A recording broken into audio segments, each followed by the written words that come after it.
بسم اللہ الرحمن الرحیم۔ پیارے نبی صلی اللہ علیہ وآلہ وسلم کا فرمانے علی شان ہے، بے شک اللہ پاک نے ایک فرشتہ میری قبر پر مقرر فرمایا ہے جسے تمام مخلوق کی آوازیں سننے کی طاقت عطا فرمائی ہے۔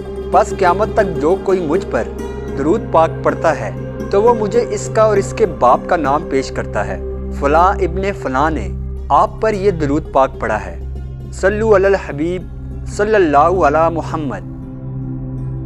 السلام علیکم ناظرین، آج ہم جو واقعہ لائے ہیں وہ ہے حضرت موسیٰ علیہ السلام کی شان اور عظمت۔ تو آئیے شروع کرتے ہیں۔ پیارے اسلامی ناظرین، آج کے اس واقعے میں ہم حضرت موسیٰ علیہ السلام کی شان اور عظمت، آپ کا مختصر تعارف، معجزات و کمالات سنیں گے، لہٰذا پوری ویڈیو توجہ کے ساتھ سننے کی گزارش ہے۔ حضرت موسیٰ علیہ السلام کے والد کا نام عمران ہے۔ آپ حضرت ابراہیم علیہ السلام کی اولاد میں سے ہیں۔ حضرت موسیٰ علیہ السلام حضرت یوسف علیہ السلام کے وصال سے 400 سال اور حضرت ابراہیم علیہ السلام سے 700 سال بعد پیدا ہوئے۔ آپ نے 120 سال عمر پائی۔ حضرت موسیٰ علیہ السلام کی والدہ کا نام یوحانس ہے اور آپ یعقوب کی نسل سے ہیں۔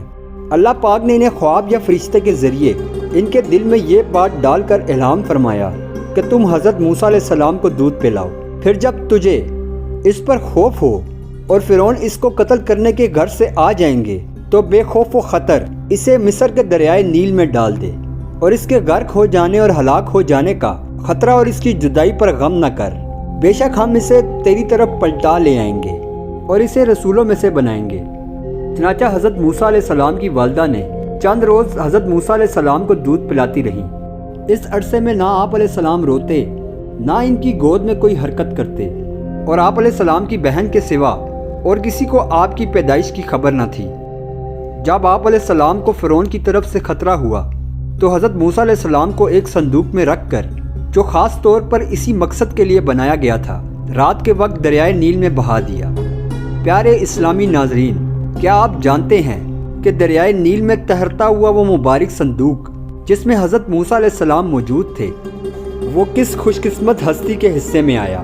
اللہ پاک کے اس پاکیزہ نبی کا پیارا پیارا نام کس محترم ہستی نے رکھا، اور اس مبارک نام کا مطلب کیا ہے؟ حضرت موسیٰ علیہ السلام کا نام حضرت آسیہ رضی اللہ عنہ نے رکھا۔ حضرت آسیہ رضی اللہ عنہ کو وہ مقدس صندوق پانی اور درخت کے درمیان میں ملا، اسی لیے آپ کا نام اس وقت کی زبان میں پانی کو منہ اور درخت کو سا کہا جاتا تھا، اسی لیے آپ علیہ السلام کا نام موسیٰ رکھا گیا۔ حضرت آسیہ رضی اللہ عنہ فرعون کی بیوی تھی۔ حضرت آسیہ نے جب جادوگروں کو حضرت موسیٰ علیہ السلام کے مقابلے میں مغلوب دیکھا تو فوری ان کے دل میں ایمان کا نور چمک اٹھا اور وہ ایمان لے آئیں۔ جب فرعون کو خبر ہوئی تو اس ظالم نے ان پر بڑے بڑے عذاب کیے، انہیں دھوپ کی تپش میں ڈال دیا اور بھاری پتھر ان کے سینے پر رکھنے کا حکم دیا۔ جب پتھر لایا گیا تو حضرت آسیہ رضی اللہ عنہا نے رب کریم کی بارگاہ میں عرض کی، اے رب کریم، میرے لیے جنت میں ایک گھر بنا دے۔ چنانچہ انہیں جنت میں سفید موتیوں سے بنا ہوا ان کا گھر دکھا دیا گیا۔ پھر اللہ پاک نے ان کی روح قبض کر لی۔ جب ان کے جسم پر پتھر رکھا گیا تو ان کے جسم میں روح نہیں تھی۔ اللہ پاک کے پیارے پیارے نبی حضرت موسیٰ علیہ السلام انتہائی شان و شوکت والے نبی ہیں۔ قرآن کریم کے کئی پاروں اور کئی آیات مقدسہ میں بڑے شاندار انداز کے ساتھ آپ کا ذکر خیر بیان ہوا ہے۔ آپ کا نام مبارک قرآن کریم میں 136 بار ذکر کیا گیا ہے۔ آپ کو اللہ پاک کی طرف سے ایک آسمانی کتاب تورات عطا کی گئی۔ آپ نے اللہ پاک سے کئی مرتبہ کلام کرنے کا شرف پایا ہے، اسی لیے آپ کو کلیم اللہ کہا جاتا ہے۔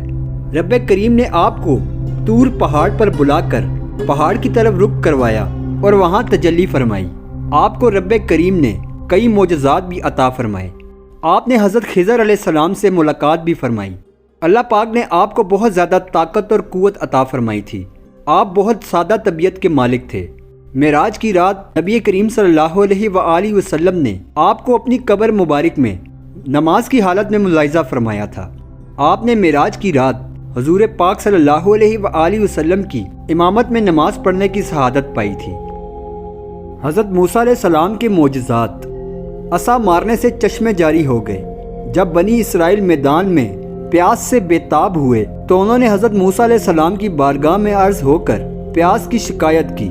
حضرت موسیٰ علیہ السلام نے پتھر پر اپنا عصا مار دیا تو اس پتھر میں سے 12 چشمے پھوٹ کر بہنے لگے، اور بنی اسرائیل کے 12 خاندان اپنے اپنے چشمے سے پانی لے کر خود بھی پینے لگے اور اپنے جانوروں کو بھی پلانے لگے۔ پورے 40 برس تک یہ سلسلہ جاری رہا۔ حضرت موسیٰ علیہ السلام کا یہ معجزہ تھا جو عصا اور پتھر کے ذریعے ظاہر ہوا۔